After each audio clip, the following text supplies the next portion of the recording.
Being open in our development means giving journalists unprecedented access to our development and the team. It was this approach that led to a very special opportunity.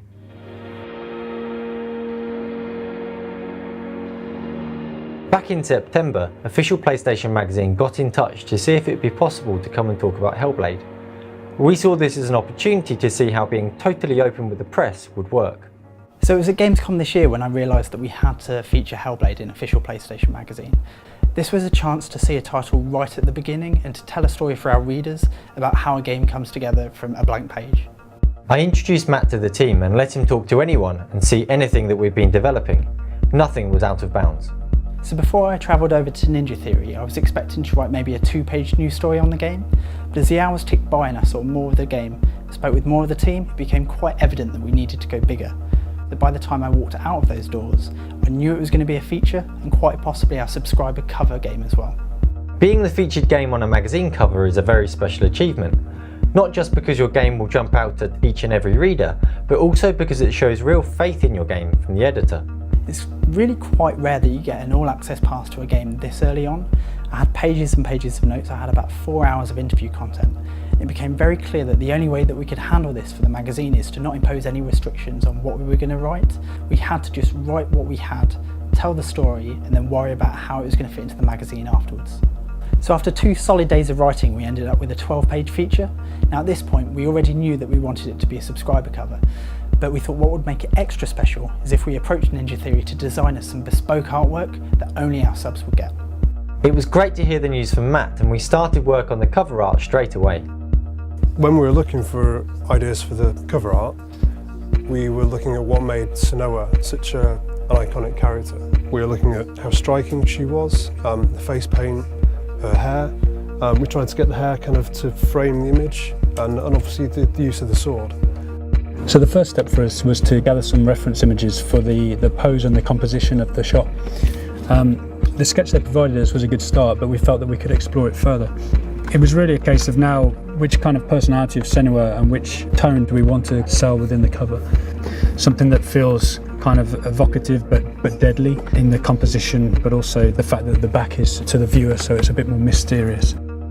There were many strong options to choose from, and we chose the one that captured her nature the best. It showed her as being wild and aggressive, whilst maintaining her insular nature.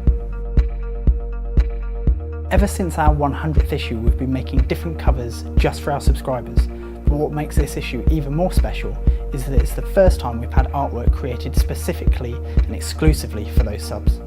With the composition decided upon, it was up to Stu to match the pose of the mock-up in Maya.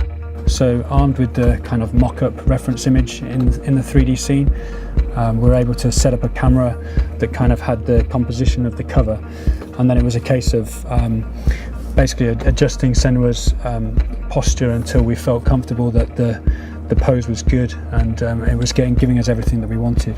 And so the next phase is getting that into the game engine and doing some renders that are fully lit and look amazing.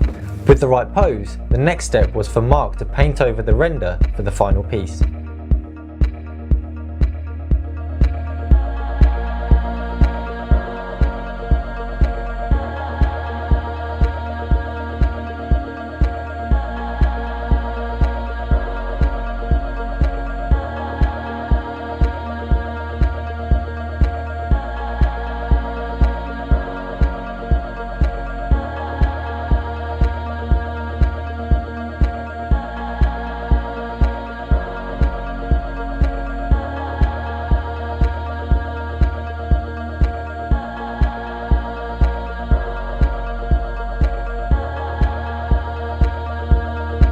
So up until this point, the conversation had only been about the subscriber cover.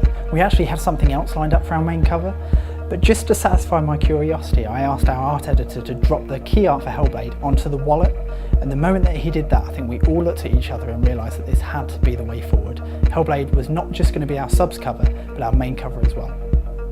When Matt told us that Hellblade was going to be the cover for both editions of the magazine, we were absolutely thrilled. To have a cover feature this early on in development is almost unheard of. It's great to see our work displayed so prominently, and also suggests that our open approach to development is being noticed by the fans, but also by the press.